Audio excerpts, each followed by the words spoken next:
भले तर देऊ कासेची लंगोटी, नाठाळाच्या माती हाणू काठी। खेड मनसेतर्फे बँक आस्थापनांना लाकडी दांडा भेट। मनसे प्रमुख राज ठाकरे यांनी गुढीपाडव्याला शिवतीर्थावर आपल्या भाषणात महाराष्ट्र राज्यामध्ये मराठी भाषाच चालणार, अन्य भाषा चालणार नाहीत असे ठणकावून सांगितले। देशाचे पंतप्रधान नरेंद्र मोदी यांनी मराठी भाषेला अभिजात भाषेचा दर्जा दिलाय। तसेच महाराष्ट्राचे मुख्यमंत्री देवेंद्र फडणवीस यांनी प्रत्येक आस्थापनेमध्ये मराठी भाषा सक्तीने वापरलीच पाहिजे असे सक्त आदेश काढलेत। याचप्रमाणे महाराष्ट्रातील विविध आस्थापनेमध्ये देखील मराठीचा वापर होताना दिसत नाही।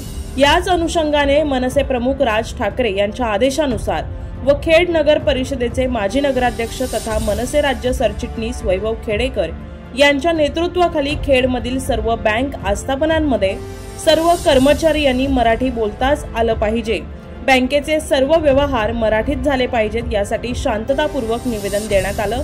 त्याचबरोबर निवेदन देताना लाकडी दांडा सुद्धा भेट देण्यात आला। त्यावर लिहिलं होतं, भले तर देऊ कासेची लंगोटी, नाठाळाच्या माती हाणू काठी।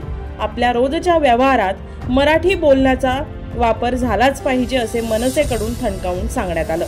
विपुल शिंदे, आदिराज मीडिया, खेड, रत्नागिरी।